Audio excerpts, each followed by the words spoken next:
oduu gammachiisaa fi oduu ajaa'ibsiisaa dhiyeenya kanaa qabannee dhiyaanneeti jirra. Oduun kun immoo Arseenaalii fi Roonaaldoo isaan jidduutti taphataman. Yoo Arseenaal kan mo'atu ta'e anillee yoo Arseenaal mo'ate kun faantii ofirraa baaseen dhufa jechuudhaan intaloota akka Hamzaa Hajjitiif koomantii ajaa'ibsiisoo ta'e barreessite. Kun immoo taatee ajaa'ibsiisaa yoo kan ta'u Arseenaal mo'achuu isaatirratti eegalee Hamzaan wayita inni koofiyyaa ofirraa baasuudhaaf yaalaadhaa jiru kanattis intaloon tun immoo koomantii namni namaa hin barreessineen Hamzaadhaa jechiifte. Hamzaan sodaa kanaatirraa rifachuudhaan taatee takkaa hin taamin isii jedhan fi Hamzaa jidduutti ergaaniif taameef anillee yooniif kan mo'amu ta'e kanaanis ofirraa baaseenis koofiyyaa kiyyinaan dhufa jechuudhaan dubbiin jarra lamaanii mul'ate. Malaataa lamaan qilleensa irratti walii baasuudhaaf jarri lachuu qophaa'anii waan jiraniif. Dekoreelli gara kanaa eegalame kun dubbii nama ajaa'ibsiisu. Qilleensi addunyaa kun guutuun halkanidha koomantii lameen kana jala bulan.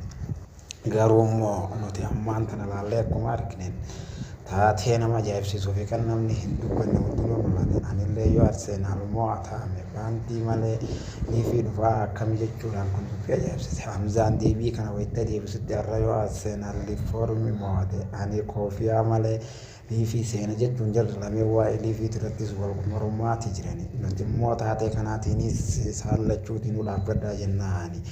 Arseenaal mo'atus liifoormi mo'atu lachuutti tuumaan harkattaani. Gammachuu kana isaan gammada.